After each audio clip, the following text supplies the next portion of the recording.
آلِ اطہار پر فضل کر رحم کر، آلِ اطہار پر فضل کر رحم کر، دو جہاں میں خدا ان کو آباد رکھ۔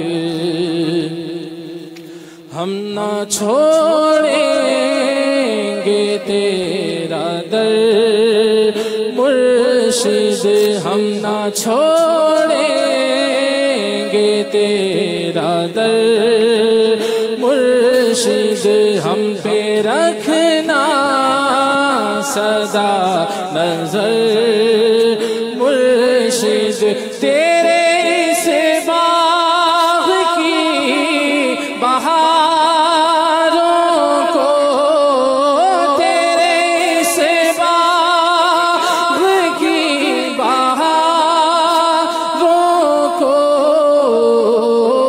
نہ کسی کی لگے نظر مرشد، نہ کسی کی لگے نظر مرشد، ہم فقیروں کی لاج بھی رکھنا، ناز ہے ہم کو آپ پر مرشد، ناز ہے ہم کو آپ پر مرشد، ہم پہ رکھنا سدا نظر مرشد، ہم نہ چھوڑیں گے تیرا۔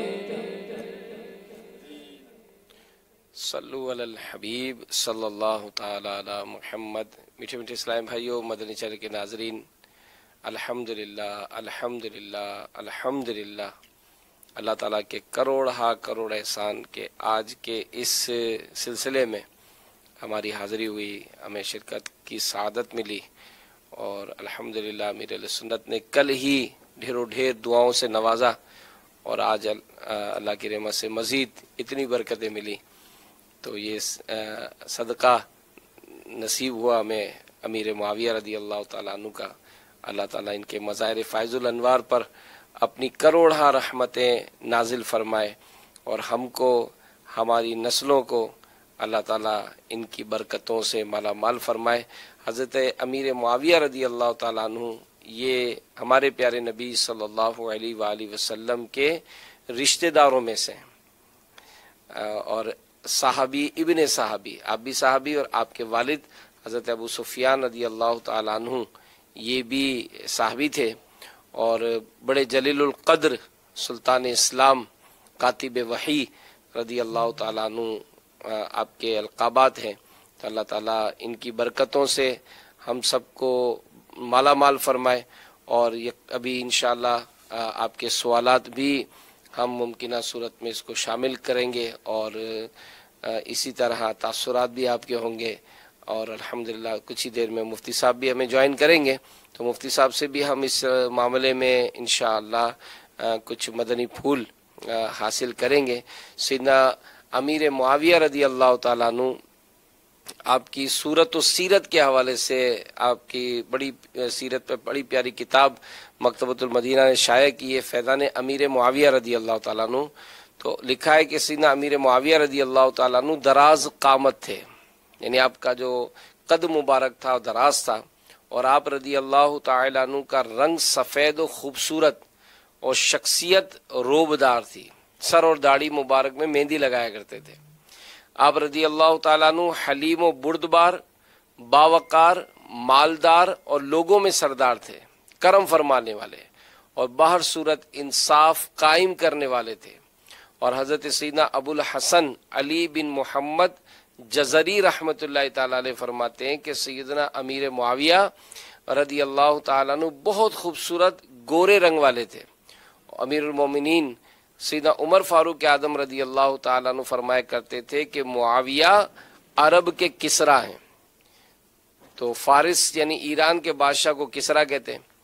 تو نیز حضرت سیدنا امیر معاویہ رضی اللہ تعالیٰ عنہ اکثر سیاہ امامہ شریف یہ باندھتے تھے، تو اللہ تعالیٰ ان کی برکتوں سے ہمیں مالا مال کرے. اور آج الحمدللہ عرس کی رات، اور وہ بھی فیضان مدینہ میں، اور یہ ہزاروں اللہ کی رحمت سے عاشقان صحابہ، یہ ان کی موجودگی اور عاشق صحابہ امیر علیہ سنت کی بھی برکتیں ہم نے نصیب فرمائی. تو مفتی صاحب سے یہی عرض ہے کہ آج کی جو عرس کی مبارک رات ہے، اور اس میں جو ایک بڑا معروف سلسلہ ہے کہ ایصال ثواب کا اہتمام کیا جاتا ہے، تو یہ جو بزرگوں کی جو راتیں منائی جاتی ہیں، تو امیر علیہ سنت نے ایک بڑی خوبصورت بات فرمائی کہ جس طرح ہم ایصال ثواب تو کرتے ہی ہیں، اور آدم علیہ السلام سے لے کر آج تک اور آئندہ گزریں گے سب کو ثواب پہنچے، لیکن خاص کر جو نام لیے جاتے ہیں تو ان کو خوشی داخل ہوتی ہے، اور جب نوازنے والا نوازنے پر آ جائے تو ایمان کی سلامتی مل جائے. تو اس طرح کے آپ کے یہ جذبات تھے. تو آج کی یہ عرس کی مبارک رات، اس بارے میں آپ کچھ مزید بیان فرما دیں. الحمدللہ رب العالمین والصلاة والسلام علی سید الانبیاء والمرسلین، اما بعد فاعوذ باللہ من الشیطان الرجیم، بسم اللہ الرحمن الرحیم. حدیث مبارکہ میں ہے نبی کریم صلی اللہ تعالیٰ علیہ وسلم سے جب سوال کیا گیا کہ جب ہم اپنے فوت شدہ افراد کی طرف سے حج کرتے ہیں یا ان کی طرف سے ہم دعا کرتے ہیں تو کیا یہ ان تک پہنچتا ہے، تو نبی کریم صلی اللہ تعالیٰ علیہ وسلم نے ارشاد فرمایا کہ ہاں یہ ان تک پہنچتا ہے، اور بڑے بڑے پہاڑوں کی طرح یہ ان کی بارگاہ میں پیش کیا جاتا ہے. تو یہ اسی طریقے سے خوش ہوتے ہیں جیسا کہ کسی کی بارگاہ میں جو ہے وہ طباق کی صورت میں کوئی ہدیہ پیش کیا جاتا ہے. تو اب یہ نیکوں کی بارگاہ میں جب پیش کیا جاتا ہے تو وہ بھی اسی طریقے سے خوش ہوتے ہیں. تو اب اگرچہ کہ جو نیک لوگ ہوتے ہیں وہ ایک طرح سے ہمارے ان تحائف کے، ہمارے ان جو ایصال ثواب کے یوں محتاج نہیں ہوتے کہ وہ اللہ تبارک و تعالیٰ کی رحمتوں کے اندر ہوتے ہیں، لیکن چونکہ ایصال ثواب جب ان تک پہنچتا ہے، اللہ تبارک و تعالیٰ کی رحمتیں مزید ہوتی ہیں تو وہ اس سے خوش ہوتے ہیں، کیونکہ اللہ تبارک و تعالیٰ کی رحمتوں کا تو ہر ایک محتاج رہتا ہی ہے. تو رحمتیں مزید ہوتی ہیں تو اس سے وہ خوش ہوتے ہیں. تو جب وہ خوشی حاصل ہوتی ہے تو پھر امیر علیہ سنت نے بڑی خوبصورت بات ارشاد فرمائی کہ ہر شخص جو ہے وہ اپنے مرتبے کے مطابق نوازتا ہے. تو اب اگر یہ افراد خوش ہو جائیں، اور پھر ظاہر ہے کہ امیر علیہ سنت نے پھر اپنے ذوق کے مطابق بات کہی کہ کاش ایمان کی سلامتی نواز دیں. تو اب وہ جیسے خوشی ہوں اور جس طرح کی وہ جو ہے وہ عطا فرمائیں، تو وہ ان کی عطا کے بندہ نوازنے والا پھر اپنے منصب کے مطابق نوازتا ہے. تو وہ جیسا نوازیں، اور اس میں واقعی اگر وہ ایمان کی سلامتی سے نواز دے تو پھر بارے کے نیارے ہو جائیں. تو اللہ تبارک و تعالی ہم سب کو اسی طرح بزرگوں کے ایام منانے کی توفیق عطا فرمائے. اور واقعی ایک بہت زبردست بات ہے کہ یوں ہی اگر ہم وقتاً فوقتاً مختلف بزرگوں کو یاد کرتے رہیں اور ان کے ایصال ثواب کا اہتمام کرتے رہیں تو ایک عقلی بات ہے کہ جب یہ بات ثابت ہے احادیث طیبہ کی روشنی میں کہ ثواب ان تک پہنچتا ہے، اور وہ پہچانتے بھی ہیں کہ کس نے پہنچا دیا، تو خوشی ان کو حاصل ہوتی ہے. وہ خوش ہوں گے تو جو خوش ہوتا ہے پھر وہ یاد رکھتا ہے، تو پھر نتیجہ بہت اچھا نکلے گا. اور پھر اس کے بعد امیر علیہ سنت کی ایک بہت اچھی سوچ ہے کہ جب ہم اس طرح کے عرس منائیں گے تو اس صورت میں نیتیں بہت اچھی ہیں کہ صاحب عرس کا، یعنی ایک تو ہو گیا یہ فوائد جو حاصل ہو رہے ہیں، ساتھ ہی ساتھ یہ فائدہ حاصل ہونا ہے کہ جس کا عرس بنا رہے ہیں اس کے ذریعے سے ہمارے بچوں کو، ہمارے نوجوانوں کو ان کے بارے میں معلومات حاصل ہوگی کہ حضرت سیدنا امیر معاویہ رضی اللہ عنہ مثلاً کون تھے. یعنی آج ایک بہت بڑی تعداد ہے کہ سیدنا امیر معاویہ رضی اللہ عنہ کے بارے میں واقعی ایک بہت ٹائم گزر گیا، معلومات حاصل نہیں ہوتی، ان کا تذکرہ ہمارے یہاں پر بہت کم کیا جا رہا تھا. یہ ایک مدنی چینل کے ذریعے، امیر علیہ سنت کے ذریعے بہت تیزی کے ساتھ جو ہے ان کا سلسلہ شروع ہوا ہے الحمدللہ عز وجل. اسی طرح اور بزرگوں کا تذکرہ بڑی تیزی کے ساتھ کیا جا رہا ہے. ایک بہت اچھی بات ہے کہ جلوس نکال کے عرس منا کر، ایک اچھی نیت ہے کہ اس کے ذریعے سے ایک پیغام پہنچ رہا ہے، ان کی سیرت جو ہے وہ عام ہو رہی ہے. اور سیرت عام کرنے کا جو مقصد ہے وہ یہی ہے کہ کسی طریقے سے ان کی سیرت جب ہمارے نئی نسل تک پہنچے گی تو پھر وہ اس کے اوپر عمل کریں گے. مفتی صاحب بہت اچھی بات آپ نے یاد دلائی کہ بچپن میں جیسے ہم بھی دیکھتے تھے نا، تو آئے دن گھر میں فاتحہ، ارے یہ بزرگ کا تو فلاں خاندان کے کوئی تو ان کی برسی ہے تو یہ فاتحہ ہے.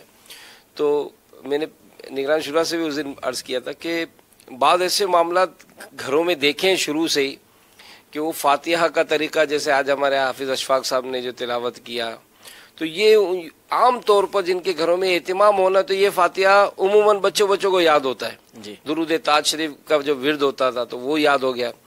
اب یہی سوچے کہ اگر ہم کچھ یہ اہتمام کرتے تو ہمارے پیچھے کوئی کرے گا نا، یعنی اتنا اب تو فاسٹ دور کے اب آدمی برسیاں نے یہ سب کا فاتحہ کا سلسلہ، یہ چیزیں اگر کی جاتی ہیں تو پیچھے جن کو ہم چھوڑ کر جائیں گے تو وہ یقیناً ہمارے لیے بھی تو کچھ کریں گے نا۔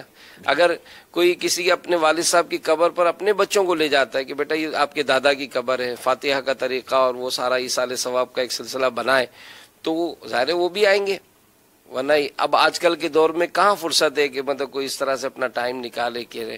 تو بڑی پیاری بات آپ نے فرمائی کہ یہ بڑا خوش آئین جو ہے وہ دعوت اسلامی کے تحت ایک سلسلہ کیا گیا، اور جیسے چھٹی شریف کا بھی اہتمام خصوصیت کے ساتھ کیا گیا، اور نگرانی شورا نے گزشتہ دنوں شورا کے مدنی مشورے میں اس کی بڑی پیاری ترغیب دلائی کہ اس کو مزید ہم کو آگے بڑھنا ہے، اور چھٹی شریف کے جو اجتماعات ہیں وہ جس طرح ہماری عام اجتماعات اور بھی ہوتے ہیں مقامات پر، تو انشاءاللہ ہم اس کا بھی آہستہ آہستہ اور مزید اہتمام کریں گے۔ تو خیر ابھی آج کا دن جو گزرے گا، تو جیسا امیر اہل سنت نے فرمایا کہ کل میں بھی اپنے گھر میں اہتمام کروں گا، تو وہ بھی دیکھا جاتا ہے کہ بچوں کو بھی بٹھاتے ہیں کہ فاتحہ ہو رہا ہے، تلاوت ہو رہی ہے، کچھ سلسلہ بنایا ہے، تو نیت کر لیں مدنی چینل کے ناظرین کہ انشاءاللہ ہم اپنے گھر میں بھی جو حسب توفیق ہو، بلکہ اگر یہ کھانا جو ہم پکاتے ہیں گھر میں، جیسے ابھی تو کھانا کھا لیا ہوگا، کل صبح کا ناشتہ ہے، دوپہر کا کھانا ہے، کوئی ایسا پکا کہ خود ہی کھا لیں تو ٹھیک ہے، نیت کر لیں، ایصال ثواب کی کوئی مسئلہ نہیں۔ اچھا ایک بات اور، یعنی یہ امیر اہل سنت نے اس کی ایک تحریک چلائی، پہلے تھی یہ بھی رجب شعبان کے روزے رکھنے کی، یہ ایک سلسلہ چلا۔ ہم پہلے جب یعنی چھوٹے جب تھے تو اس وقت ایک تھا ہمارے یہاں ایک بات تھی کہ رجب شعبان یہ بڑے مہینے، بڑی راتیں بڑے مہینے، اب یہ شعور بہت کم ہو گیا۔ یعنی پہلے یہ بہت چلتا تھا کہ بڑے مہینے آ گئے، بڑے مہینے آ گئے، اب یہ ہمارے یہاں پر یہ بہت کم آ گیا، بات اب زبان پہ نہیں آتی یہ بات کہ اب بڑے مہینے آ گئے ہیں، بڑے مہینے آ گئے ہیں، یہ بات ہونی چاہیے۔ یہ امیر اہل سنت چلا رہے ہیں، یعنی اب عمل کے ذریعے سے چلا رہے ہیں، رمضان جی پورا سال ہی جی، مطلب اس کا یہ سوچ بھی ہے کہ اصل میں یہ نا، کیونکہ وہ امیر اہل سنت فرماتے ہیں کہ یہ رجب جو ہے یہ رمضان کا مین پھٹک ہے، بس یہ آ گیا اور رمضان کی ابتدا ہو گئی۔ تو وہی بات ہے کہ یہ جب ہم اس طرح کی سوچ دیں گے تو پھر یہ آگے سوچ بنے گی، تو ہم اگر کریں گے ایصال ثواب تو پیچھے ہمارے لیے کوئی ایصال ثواب کرے گا۔ اللہ تعالیٰ آج کی رات کی برکتیں ہمیں نصیب فرمائے۔ آئیے آپ کی کال بھی شامل کرتے ہیں۔ السلام علیکم ورحمۃ اللہ وبرکاتہ۔ وعلیکم السلام ورحمۃ اللہ وبرکاتہ۔ میں عمران اتاری مومن آباد شہر ہند عثمانی کابینہ سے عرض کر رہا ہوں، ماشاء اللہ عز و جل سلسلہ مدنی مذاکرے کی مدنی مہک ابھی بھی شروع ہے اور بڑا ہی پیارا سلسلہ ہے۔ یہ تھا کہ اس سے پہلے میں نے مدنی مذاکرے میں شاید ربیع الاول شریف میں یہ سوال کیا تھا کہ میت جو غسل کا پانی دیتے ہیں اس میں بیری کے پتے کیوں ڈالے جاتے ہیں، تو جواب تو میں سن نہیں سکا، اور وہ ریکارڈنگ بھی کسی بھی سوشل سائٹ پر موجود نہیں ہے اس مدنی مذاکرے کی، تو آپ برائے کرم آپ تفصیل سے بتا دیجئے کہ کیوں بیری کے پتے ڈالے جاتے ہیں۔ اس کی چند وجوہات ہیں۔ ایک تو یہ کہ یہ حدیثوں سے ثابت ہے، اول تو اس لیے ڈالتے ہیں کہ حدیث کے اندر آیا اس لیے ڈالے ہیں۔ دوسری بات اس کے اندر فائدہ یہ ہے کہ ایک تو یہ میل کو کاٹتا ہے، تو میل اس سے کٹتا ہے اس لیے اس کو ڈالتے ہیں۔ تیسری بات یہ ہے کہ اس کے ذریعے سے جو کیڑے مکوڑے وغیرہ ہوتے ہیں یہ میت کے قریب نہیں آتے، تو اس وجہ سے کہ پانی کے اندر اس کو جب ڈالتے ہیں اور اس کے ذریعے سے میت کو نہلاتے ہیں، تو اب عام طور پہ جو کیڑے مکوڑے میت کے قریب آنے کے ہوتے ہیں، اللہ تبارک و تعالی عذاب قبر سے محفوظ رکھے، لیکن اللہ نہ کرے کہ ویسے اگر عذاب قبر ہونا ہو تو وہ تو ایک الگ معاملہ ہے، ورنہ بہرحال جو عام طور پہ کیڑے مکوڑے ہوتے ہیں وہ جو میت ہوتی ہے اس بیری کے جو پتے ہوتے ہیں اس کی وجہ سے، اس کی خوشبو کی وجہ سے اس سے وہ دور رہتے ہیں، اس لیے بیری کے جو پتے ہوتے ہیں وہ استعمال کیے جاتے ہیں۔ ایک اور کال شامل کریں۔ میں علی رضا اتاری ملتان سے عرض کر رہا ہوں، مفتی صاحب کی بارگاہ میں عرض ہے، یہ رجب کے مہینے میں کنڈے جو لفظ رکھا گیا ہے اس کی کیا حقیقت ہے، اور یہ کنڈے کس لیے کہا جاتا ہے؟ کوئی اگر ہمارے سے سوال کرے یہ کنڈے کا مطلب کیا ہے تو کیا جواب دیا جائے؟ بہت سارے لوگ تنگ بھی کرتے ہیں اور پھر یہ بھی کہتے ہیں ان کی تو کوئی حقیقت نہیں ہے. یہ آپ نے اپنے پاس سے من گھڑت باتیں بتائی ہوئی ہیں، کچھ رہنمائی فرما دیں اس حوالے سے. کنڈے تو بہرحال ہم بھی ناجائز ہی کہتے ہیں، کنڈے الگ چیز ہے، کنڈے ہم جائز کہتے ہیں. تو وہ لوگ کہ جو کنڈے ناجائز کہتے ہیں ان کو چاہیے کہ وہ کنڈے کے پیچھے اتنا پڑ جائیں جتنا وہ کنڈے کے پیچھے پڑتے ہیں. کنڈے کے پیچھے وہ نہیں پڑتے. تو وہ جو کنڈے ناجائز لگاتے ہیں نا بجلی کے، اس کے پیچھے پڑنا چاہیے کہ وہ جس کے ذریعے سے بجلی چوری کرتے ہیں وہ غلط چیز ہے. تو کنڈے یہ ایصال ثواب کا ایک طریقہ کار ہے، اور یہ ایک بیوقوفانہ عمل طریقہ ہوتا ہے کہ جب کوئی بندہ ایسا عمل کر رہا ہے کہ جو ایک جائز کام ہو اور وہ ہے ایسا عمل کہ جو بات کا ہے، اور حدیثوں سے اس کی اجازت ملتی ہے کہ نبی کریم صلی اللہ تعالیٰ علیہ وآلہ وسلم نے ایصال ثواب کی اجازت مرحمت فرمائی. ابھی میں نے ایک حدیث پاک عرض کی کہ جب صحابی رضی اللہ تعالیٰ عنہ نے عرض کی کہ ہم اگر مردوں کی طرف سے حج کریں یا ان کے لیے دعا کریں تو کیا وہ ان تک پہنچتی ہے؟ تو حضور علیہ الصلوۃ والسلام نے فرمایا کہ ہاں ان تک پہنچتی ہے.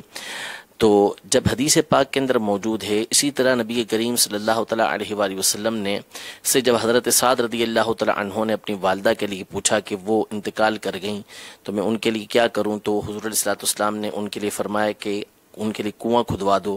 تو ان نے کنواں کھدوا دیا، اس پہ لکھوا دیا کہ یہ ام سعد کے لیے ہے. امام نووی رحمۃ اللہ تعالیٰ نے اس کے تحت لکھا کہ اس سے معلوم ہوا کہ ایصال ثواب کا ثبوت لکھا اس کے تحت. تو ایصال ثواب کرنا جب اس کے تحت ثابت ہو گیا تو اب کسی بھی طریقے سے جب ایصال ثواب کیا جائے گا تو یہ طریقہ کار درست ہوگا. تو جو کنڈے کیے جاتے ہیں وہ ایصال ثواب کا ایک طریقہ کار ہے. تو ہمارے عرف کے اندر جو اس کنڈے کیے جاتے ہیں وہ امام جعفر صادق رضی اللہ عنہ کے نیاز کے لیے کیے جاتے ہیں، حضرت سیدنا امیر معاویہ رضی اللہ عنہ کے نیاز کے طور پہ کیے جاتے ہیں. تو یہ ان کو ایصال ثواب کیا جاتا ہے. اس میں تمام کے تمام نیک کام کیے جاتے ہیں. قرآن مجید فرقان حمید پڑھا جاتا ہے، اس کے اندر اللہ تبارک و تعالیٰ کی حمد کی جاتی ہے، نبی کریم صلی اللہ تعالیٰ علیہ وسلم کی نعت پڑھی جاتی ہے. سارے نیک اعمال کر کے اس کا ثواب ان حضرات تک پہنچایا جاتا ہے، اور کوئی غلط کام اس کے اندر نہیں کیا جاتا تو اس کو کیسے ناجائز کہا جائے گا؟ تو کوئی ناجائز کام کیا جائے تو اس کو ناجائز کہا جائے. ایصال ثواب کرتے ہیں، ایصال ثواب قرآن و حدیث سے ثابت ہے، تو کنڈے کرنا بالکل جائز ہے. ویسے یہ کنڈے جو ہے یہ تو ایک برتن کو کہا جاتا ہے نا، کہ جیسے وہ ہمارے یہاں نیاز کا جب یہ خاص کر اہتمام ہوتا ہے تو مٹی کے برتن بنائے جاتے ہیں کہ جس میں یہ کھیر کا اہتمام کیا، تو وہ کھیر پر اس کا نام کنڈے رکھ دیا ہے. باقی تو وہ ایصال ثواب کا ایک طریقہ کار ہے. کھانا پکایا مٹی کے برتن میں نہ بھی کریں تو کر سکتے. ہم نے جو پچھلی دفعہ میرے خیال میں ہمارے یہاں تو نہیں ہوا کنڈے مٹی کے برتن میں، پچھلی دفعہ ہمارے یہاں تو ویسے اہتمام مٹی کے، آج بھی مٹی کے برتن نہیں وہ جو پچھلی دفعہ کھیر جو بنائی تھی وہ نہیں تھی اس میں. ٹھیک ہے، وہ اتنے سارے مشکل تھے. جی تو یہ عام برتنوں میں بھی کر سکتے، بالکل کر سکتے ہیں. اس کو نہیں کوئی لازم سمجھنا بھی درست نہیں ہوگا. یعنی اگر کوئی لازم سمجھتا ہے کہ مٹی کے برتن میں ہی کی جا سکتی ہے پھر غلط ہو جائے گا، اور ہم اس کو لازم سمجھتے بھی نہیں. تو بہرحال اس کی تفصیل اگر مزید جاننا چاہیں تو امیر سنت کا جو رسالہ ہے کفن کی واپسی، تو اس میں بھی اس کی تفصیل موجود ہے. اور لیکن دعوت اسلامی کے مدنی ماحول میں تو یہ جو ایصال ثواب کا جو ایک طریقہ کار بیان ہوا، اور آج بھی اگر مدنی چینل کے ناظرین نے دیکھا ہو کہ 22 رجب ہے اور امیر اہل سنت نے اس موقع پر فیضان امیر معاویہ رضی اللہ تعالیٰ عنہ نام سے مسجد بنانے کا، اب کہ 22 مسجدیں بنائی جائیں. اب آپ بتائیں کہ کتنا یہ خوبصورت ایک انداز امیر علیہ سنت نے انداز عطا فرمایا، اور ماشاءاللہ ہمارے رکن شورا نے اس معاملے میں ہاتھوں ہاتھ اپنی مجلس کو ایکٹیو کیا، بلکہ یہاں تک انہوں نے ایک میسج کہہ دیا ہے کہ 22 ہماری جو ہے وہ انشاءاللہ ہم بنائیں گے. تو الحمدللہ یہ بھی ایک بڑا خوبصورت انداز مفتی صاحب. بالکل ہے. اصل میں مسئلہ بس وہی ہے کہ ایک ذہن بنا لیا ہے کہ اعتراض کرنا ہے، اور کچھ بھی نہیں ہے. بس اللہ کرم فرمائے. آئیے آپ کی کال شامل کرتے ہیں. یہ مدری چینل کے ناظرین کو اگر سحری کے یہ لنگر معاویہ کے مناظر بھی اگر ہو سکے تو ہم نے کہا تھا دکھائیں گے اگر ممکن ہو. کال چلا دیں. سلطنت عمان سے بول رہا ہوں. میرا پیارے پیارے مفتی حسن عطاری دامت برکتہم العالیہ اور امین عطاری جیسے اس طرح لگتے ہیں مرشید آقا کریم کے پیچھے پیچھے، اور ہمیں بھی کھینچ کر آقا کریم کے پیچھے پیچھے ہمیں تعلیم دے رہے ہیں. کیا چل مدینہ راتیں بھی مدینے کی اور باتیں بھی مدینے کی. ماشاءاللہ ماشاءاللہ. یہ ہمارے عمان سے غالباً اسلام بھائی الحمدللہ. مزید کال شامل کریں. حضور جو یہ ہم نمازیں قضا ہو جاتی ہیں اور ہم نے اس کو قضا نمازوں کو ادا کرنا ہو تو ہر نماز کے بعد وہی نماز اگر ہم ادا کریں اور وہ کیسے ادا کریں اور اس کی نیت بھی بتا دیجیے گا۔ السلام علیکم ورحمۃ اللہ وبرکاتہ۔ جی، اس میں اختیار ہے، آپ چاہیں تو ہر نماز کے ساتھ جتنی نمازیں آپ کی قضا ہوئی ہیں اس کا حساب لگانے کے بعد ہر نماز کے ساتھ اسی نماز جو نماز قضا ہوئی اسی کو ادا کر لیں۔ جیسے فجر کے ساتھ فجر کی نماز قضا کر لیں، ظہر کی نماز قضا ہوئی تو ظہر کی نماز اس کے ساتھ قضا کر لیں، ظہر کے ساتھ قضا کر لیں، عصر کے ساتھ عصر کی قضا کر لیں، مغرب کے ساتھ مغرب کی قضا کر لیں، عشاء کے ساتھ عشاء اور وتر کی قضا کر لیں، یہ بھی اختیار ہے۔ اور چاہیں تو عشاء کے ساتھ ساری کی ساری نمازیں قضا کر لیں، ظہر کے ساتھ ساری کی ساری قضا کر لیں، یہ بھی اختیار ہے۔ اور چاہیں تو ساری کی ساری نمازیں جو ہیں وہ یعنی اگر چاہیں تو فجر پہلے ساری کی ساری پڑھ لیں، چاہیں تو ظہر ساری کی ساری پہلے پڑھ لیں، چاہیں تو عصر ساری کی ساری پہلے پڑھ لیں، چاہے مغرب ساری پہلے پڑھ لیں، چاہے عشاء ساری پہلے پڑھ لیں، چاہے وتر ساری پہلے پڑھ لیں، ان تمام چیزوں کا اختیار آپ کو دیا گیا ہے۔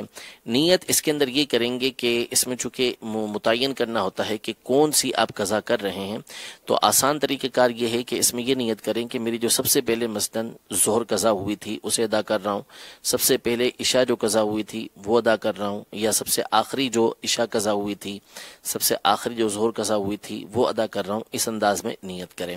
مزید تفصیل کے لیے امیر علیہ سنت کا جو رسالہ ہے قضا نمازوں کا بیان، اس کا آپ مطالعہ فرما لیجیے۔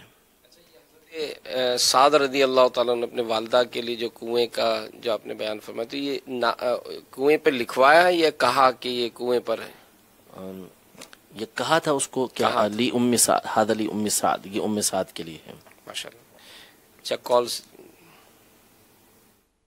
ہند کی ریاست مہاراشٹر کے شہر بھیونڈی سے سگے افطار ریاضت عرض کر رہا ہوں۔ مدنی مذاکرہ مدینہ مدینہ امیر علیہ سنت کے علم و عمل میں خوب برکت عطا فرمائیں۔ حضور عرض یہ تھی کہ ماشاءاللہ اتنے سارے سوالات ہوتے ہیں اور آن دا اسپورٹ جواب دیا جاتا ہے، اور مفتیان کرام یہ کیسے اتنی جلدی کتابوں کے ذریعے حوالہ نکال لیتے ہیں، کچھ اس حوالے سے بھی مدنی پھول ارشاد فرمائیں۔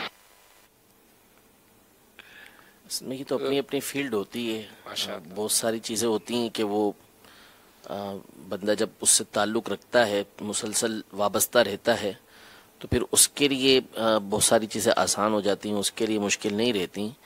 یعنی وہ دوسرا بندہ وہ کام کرتا ہے تو اس کو جو اس فیلڈ سے وابستہ نہیں ہوتا اس کے لیے وہ مشکل رہتا ہے۔ اب ہمیں بھی بہت ساری چیزیں جو دوسرے فیلڈ والے ہوتے ہیں وہ مشکل لگ رہا ہوتا ہے کہ یہ اس کو کیسے جانچ لیتا ہے۔ اور وکیل صاحب سے پوچھو تو فوراً قانون کی کوئی کتاب یاد آ ہی جاتی ہے، ڈاکٹر صاحب کو نسخے یاد آ جاتے ہیں، تو یوں اہل علم ماشاءاللہ یہ۔ لیکن اس میں مفتی صاحب یہ ہے کہ اگر جو مطالعہ کرنے کا اپنا سلسلہ بنائے تو اس کے پاس بھی کچھ ذخیرہ کچھ نہ کچھ تو ہو ہی جاتا ہے۔ بالکل، یعنی علم تو جو ہوتا ہے وہ مطالعے سے ہی آتا ہے، بغیر مطالعے کے ہو ہی نہیں سکتا۔ تو نیت کر لیں، بلکہ آج تو تقسیم رسائل کا بھی ایک سلسلہ دیا گیا ہے کہ ہم ایصال ثواب کے لیے کچھ نہ کچھ رسائل اور کچھ نہ کچھ یہ لٹریچر، اور دعوت اسلامی کا یہ انداز ہم دیکھ ہی رہے ہیں کہ اگر یہ اس طرح کے جو سلسلے ہوتے ہیں، اس کے مدنی گلدستے بنتے ہیں، یہ صبح سے سوشل میڈیا جو ہے وہ اس کو عام کرنا شروع کرے گا، اور اسی طرح دعوت اسلامی کی جو مختلف یہ سلسلے ہیں یہ مدنی چینل پہ دکھائے جاتے ہیں۔ تو اگر ہم واقعی چاہتے ہیں کہ ہمارے ذریعے سے بھی نیکی کی دعوت عام اور ہم بھی کچھ کریں، تو میں تو تمام ہی مدنی چینل کے ناظرین کو دعوت پیش کروں گا کہ جس طرح دعوت اسلامی کے مدنی ماحول میں کتابیں جو شائع کی جاتی ہیں تو یہ دعوت اسلامی کی ویب سائٹ پر بھی موجود ہیں، آپ اپنے موبائل میں ڈاؤن لوڈ کر لیں، اور وقتاً فوقتاً اپنے آفیسز میں بھی اگر جمع کر کے 5-7 منٹ کا درس دے دیں۔ طریقہ سیکھنا چاہتے ہیں تو مدنی قافلے میں ایک مرتبہ سفر کر لیں تو آپ کو اس کا طریقہ کار بھی سیکھنے کو موقع مل جائے گا، تو یوں فائدہ ہوگا۔ لیکن مفتی صاحب ایک بات ہے، ایک سوال بھی ہوا تھا کہ علم دین کس عمر میں حاصل کریں؟ اب مثال جس نے ساری زندگی یا زندگی کا ایک اکثر حصہ یہی ایصال ثواب کے حوالے سے یا وسوسوں کا شکار رہا، اور بس وہ زندگی تو گزر گئی اور میں تو منائی کرتا رہا، اب تو بس بالکل اینڈ ہو گیا میرا، تو مجھے کیا کرنا چاہیے؟ نہیں، یہ تو یعنی آخری لمحے میں بھی جا کے اصلاح تو ہو سکتی ہے، یعنی اب اس کو اگر وہ اپنی تحریک بنا لے کہ یار میں انشاءاللہ ان بزرگوں کا ایصال ثواب کرواتا ہوں۔ بالکل، یعنی یہ تو یعنی شرک سے، کفر سے بھی آخری لمحے کے اندر اگر کسی نے توبہ کر لی تو وہ توبہ قبول ہے، تو اسی طرح بدمذہبی سے اگر کسی نے توبہ کر لیا آخری لمحات کے اندر بھی جا کے تو وہ بھی قبول ہے. تو یہ تو اگر اللہ تبارک و تعالیٰ توفیق دے رہا ہے، اس کے دل کے اندر روشنی پھوٹ رہی ہے، اللہ تبارک و تعالیٰ کی طرف سے اسے یہ سعادت مل رہی ہے، تو اسے تو چاہیے کہ فوری جو ہے نا وہ اس سعادت کو قبول کرے اور فوری جو ہے وہ جو ہے ان تمام باتوں کی طرف آئے اور جو ہے وہ اسے اختیار کرے اور اپنا مطالعہ اس حوالے سے بڑھائے. اور یہ مدنی چینل کے ناظرین واقعی اگر صحبت کی بات دیکھی جائے نا، یہ اس موقع پر ایک بڑا احساس پیدا ہو سکتا ہے کہ اگر کاش میں خوش عقیدہ اور ایسے عاشق صحابہ، عاشق اہل بیت، عاشقان اولیاء کی صحبت میں رہتا تو میں یہ ساری برکتیں اپنی ساری زندگی میں لوٹتا رہتا. لیکن میرے نصیب کہ میں تو ایسوں کے چکر میں آ گیا اور ایسوں کی صحبت میں بیٹھا کہ میرا سارا یہ جو معاملات ہیں یہ سب کمزوری کا شکار ہو گئے. تو دعوت اسلامی نے الحمدللہ یہ مدنی چینل کے ساتھ ساتھ یہ مکتبۃ المدینہ، اس سے کتابیں، لٹریچر اور پھر ان میں سارے حوالہ جات کے ساتھ آپ کو یہ سارے بیانات ملیں گے. تو اس کو ضرور حاصل کیجئے اور اللہ توفیق دے، اس کو عام کیجئے. چھوٹے چھوٹے رسائل شائع کرنے کا بھی مقصد ہے. اب جیسے ایک پمفلٹ رمضان مبارک کے حوالے سے کہ رمضان میں روزہ نہ رکھنے کے جو عذابات ہیں، اس حوالے سے آج امیر علیہ سنت نے پمفلٹ جو ریکارڈ کروایا. اب یہ سوشل میڈیا پہ پمفلٹ، یہ مدنی گلدستہ بھی آئے گا، لیکن ایک روپے کا پمفلٹ. اب آپ سوچیں کہ یہ گھر گھر ہم عام کر سکتے ہیں کہ نہیں؟ آفیسز میں، دکانوں پر جا کر کہیں کہ یار چلو میں پڑھ کر سناتا ہوں. 4 دوست بیٹھے ہوئے ہوں، ہم کچھ پمفلٹ لے کر گئے اور ان کو پڑھ کر سنایا. اب ان کو احساس ہوا، 1-2 پمفلٹ ان کو دے دیں کہ اب آپ کا جہاں جہاں جانا اس کو پڑھیے گا اور اس کو عام کیجیے گا. کتنا بڑا مفتی صاحب یہ نیکی کی دعوت ہو جائے گی اور آنے والے رمضان کے لیے پیشگی ذہن بن جائے گا کہ یار زندگی گزر گئی اور میں نے کافی روزے بھی قضا کر لیے، لیکن انشاءاللہ اس آنے والے رمضان میں روزہ قضا نہیں کروں گا انشاءاللہ. تو آپ ہمت کیجئے اور ان تمام چیزوں میں اپنا بھی ساتھ شامل کیجئے. کالز لیں. سر میرا سوال یہ ہے کہ میں لاہور سے بات کر رہا ہوں کہ یہ جو کنڈے ہیں یہ فرض ہے یا کہ نفلی عبادت ہے، اور ان کنڈوں کا ختم دلوانا لازمی ہے کہ نہ بھی دلوائے تو کچھ عرض نہیں ہے؟ دیکھیں 2 باتیں میں عرض کر دوں. پہلی بات تو یہ ہے کہ لازمی تو ہم نہیں کہتے، جو نہیں دلاتا اس پر گناہ بھی نہیں ہے، لیکن اس کو گناہ کہنا گناہ ہے. اگر کوئی یہ کہتا ہے کہ یہ گناہ ہے، ناجائز ہے، تو اس کا یہ ناجائز کہنا ناجائز ہے. جو اس کو حرام کہتا ہے اس کا حرام کہنا حرام ہے. تو ہم نے کبھی نہ اس کو فرض کہا نہ واجب کہا. جو دلاتا ہے بہت اچھی بات ہے، ثواب کی بات ہے، بزرگوں کو خوش کرنے والی بات ہے. جو کرے گا اس کو ثواب ملے گا. جو نہیں کرتا لیکن اس کو ناجائز نہیں کہتا، حرام نہیں کہتا، تو اس کے اوپر کوئی گناہ نہیں ہے. تو ناجائز نہ کہے، حرام نہیں کہتا اور خود بھی نہیں کرتا تو اس کے اوپر کوئی حرج نہیں ہے. ماشاءاللہ. مزید کال شامل کریں. آج میں نے 2 نام سنے، ایک محمد رسول اور دوسرا سید رسول. کیا یہ نام رکھنا درست ہے؟ یہ حدیث کے وضاحت فرما دیں. محمد رسول اور سید رسول نہیں جی، یہ دونوں نام رکھنا ناجائز ہے، اجازت ہی نہیں ہے. نہ محمد رسول رکھ سکتے نہ سید رسول رکھ سکتے. اور اس کے لیے بھی میں مشورہ ہی دوں گا کہ نام رکھنے کے احکام یہ کتاب مکتبۃ المدینہ نے شائع کی ہے. نام کیسے رکھنے چاہیے، کس طرح سے ناموں کے بارے میں مطلب فضائل بھی ہیں، تو وہ احادیث قرآن کی آیتیں بھی ہیں. اور پھر اس میں سرکار علیہ الصلوۃ والسلام کے نام اور اسماء الہی، ساتھ میں صحابہ کرام کے نام، اولیاء کرام کے نام، پھر اسی طرح صحابیات کے نام. تو اگر آپ اپنے بچوں کے نام رکھنا چاہتے ہیں تو وہ نام اس میں سے بھی نکالے جا سکتے، اس کے معنی بھی لکھیں، تو انشاءاللہ اس کی برکتیں ملیں گی. کال شامل کریں. میں محمد ذیشان اتاری. میرا مفتی صاحب سے یہ سوال ہے کہ اگر ایک شخص نماز پڑھتا ہے اور سنتوں کا بھی پابند ہے، اگر کوئی گھریلو یا خاندانی کوئی مسئلہ ہو جاتا ہے، اس میں اگر وہ انوالو ہے یا نہیں، لیکن اس کی نمازوں پر، اس کی سنتوں پر اٹیک کیا جاتا ہے، اس کو طعنہ دیا جاتا ہے، تو یہ کیا صحیح ہے؟ وضاحت فرما دیجئے. السلام علیکم ورحمۃ اللہ وبرکاتہ. یہ میرا خیال ہے اسی سوال پر ہی ان کا ذہن بنا ہوگا جو آج کسی نے بھی کہا نا کہ میں عمل کرتی ہوں اور مطلب میں والدین کو سمجھاتی ہوں، وہ مجھے سمجھاتے ہیں، میں ان کو سمجھاتی ہوں، تو وہ سمجھانے میں وہ ان کو برا لگتا ہے. تو یہ بھی شاید وہی ہوگا کہ شاید اس طرح سے کوئی ان کو ٹکرا گیا ہوگا کہ سنتوں پر عمل کرتے تو وہ کچھ بولتے ہیں. یعنی بس وہی ہے، آپ کا اس سے کیا تعلق، یعنی آپ کی سنتوں سے اس کا کیا تعلق؟ اگر گھریلو معاملہ ہے یا خاندانی کا معاملہ ہے تو وہ لوگ کہتے بھی ہیں تو آپ صبر کیجئے، اور جو ہے وہ خوش اسلوبی کے ساتھ، جیسے امیر علیہ سنت نے سمجھایا کہ کس طریقے سے جو ہے وہ ان معاملات میں جو ہے وہ بندے کو طریقہ کار اختیار کرنا چاہیے، وہی طریقہ کار آپ اختیار کریں تو انشاءاللہ آپ کے گھر کے معاملات، خاندانی معاملات جو ہے حل ہوتے چلے جائیں گے انشاءاللہ سے۔ آئیے آپ کی آخری کال، کہ کالز ہمارے پاس آ رہی ہیں تو اس لیے شامل کر لیتے ہیں۔ السلام علیکم ورحمۃ اللہ وبرکاتہ۔ وعلیکم السلام ورحمۃ اللہ وبرکاتہ۔ ہند گجرات جام نگر سے محمد ساجد اتر عرض کر رہا ہوں۔ ماشاء اللہ سلسلہ مدنی مذاکرے کی مدنی مہک جاری و ساری ہے۔ مفتی صاحب کی بارگاہ میں عرض ہے کہ جو لوگوں کا عقیدہ ہوتا ہے کہ سننے والا دیکھنے والا مردہ کہاں سے لائیں، تو ان کا یہ عقیدہ رکھنا کیسا؟ سننے والا دیکھنے والا مردہ کہاں سے لائیں؟ دوبارہ چلا دینا اس کو، نہیں وہ سمجھ تو آگے کہاں سے لائیں۔ ہند گجرات جام نگر سے محمد ساجد اتر عرض کر رہا ہوں۔ ماشاء اللہ سلسلہ مدنی مذاکرے کی مدنی مہک جاری و ساری ہے۔ مفتی صاحب کی بارگاہ میں عرض ہے کہ جو لوگوں کا عقیدہ ہوتا ہے کہ سننے والا دیکھنے والا مردہ کہاں سے لائیں، تو ان کا یہ عقیدہ رکھنا کیسا؟ کہاں سے لائیں؟ ابھی میں کہاں سے بتاؤں؟ تو آپ مزارات پہ چلے جائیں، انشاءاللہ ان کو مردہ تو نہیں کہتے، وہ تو زندہ ہی ہوتے ہیں۔ تو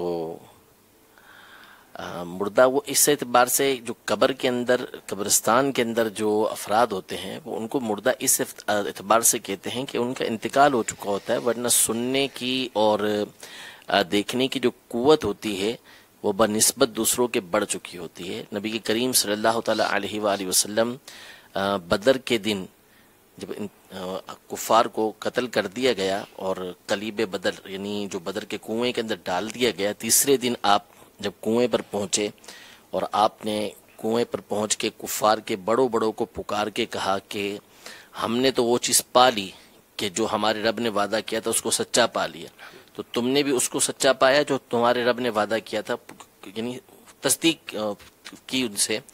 تو حضرت عمر نے پوچھا کہ آپ مردوں کو پکار ہیں؟ تو حضور علیہ السلام نے فرمایا کہ تم ان سے زیادہ سننے والے نہیں ہو۔ اللہ، تو وہ کفار سن رہے تھے تو جو ہے وہ مومن کیوں نہیں سنیں گے؟ تو اس پر تو بہت ساری سماع موتا کے اوپر احادیث طیبہ موجود ہیں، جا الحق کا آپ مطالعہ کر سکتے ہیں۔ تو یہ عجیب و غریب بات ہے کہ سننے والا مردہ دیکھنے والا مردہ کہاں سے لے کر آئے۔ حدیث پاک کے اندر ہے کہ جب بندے کو دفنا کر جو ہے وہ احباب مڑتے ہیں تو اس کے جو چپل ہوتے ہیں مڑنے والے، ان کے چپلوں کی آواز جو ہے وہ مردہ جو ہے وہ ان کو سنتا ہے۔ تو تمام کے تمام مردے تو آواز کو سن رہے ہوتے ہیں، تو پھر اولیاء اللہ جو ہے وہ کون کون سی آوازوں کو نہیں سنتے ہوں گے؟ ماشاءاللہ۔ آئیے ایک کال شامل کرتے ہیں۔ میرا سوال ہے مفتی صاحب سے کہ جب ہم کسی کو سمجھاتے ہیں کہ بھائی شریعت پہ چلو، بھائی شریعت پہ عمل کرو، شریعت کے مطابق عمل کرو، تو جواب دیتے ہیں کہ آپ لوگ صرف شریعت ہی کیوں پکڑ کے چلتے ہیں، طریقت کے بارے میں کچھ کیوں نہیں بتاتے، معرفت کے بارے میں کچھ نہیں بتاتے؟ تو حضرت کچھ بتا دیجیے کہ یہ طریقت کیا ہے اور معرفت کیا ہے، اس سے ہم جواب دینے میں ہماری اصلاح ہو جائے۔ جزاک اللہ خیر۔ دیکھیں شریعت ہی اصل ہے، طریقت اور معرفت وغیرہ یہ شریعت کے راستے ہی ہیں، اصل شریعت ہے۔ جب بندہ شریعت پر چلتا ہے تو اس کے باطنی حصوں کو اور جو اس کے جو باطنی طریقہ کار ہوتے ہیں اسی کو طریقت بولا جاتا ہے۔ بغیر شریعت کے جو طریقت پر چلنے کا دعویٰ کرتے ہیں وہ ملحدین ہوتے ہیں۔ کوئی شخص بھی شریعت کے بغیر طریقت و معرفت حاصل نہیں کر سکتا۔ جو شریعت کا انکار کرے گا وہ مسلمان رہ ہی نہیں سکتا۔ اس کی بڑی تفصیل امام اہل سنت رحمۃ اللہ تعالی علیہ نے فتاوی رضویہ کی 21ویں جلد کے اندر بیان فرمائی ہے، اس کے اندر آپ مطالعہ کر سکتے ہیں۔ تو شریعت اصل ہے، طریقت اس کی فرع ہے، بغیر شریعت کے طریقت کچھ بھی نہیں ہے۔ اور یہ جو 2-3 سوالات ابھی ہوئے سمجھانے کے حوالے سے، تو کسی نے ایک بڑا پیارا مدنی پھول بھیجا تھا کہ نصیحت کیجئے مگر نصیحت شرمندہ کرنے کے لیے نہ ہو، مقصد دستک دینا ہو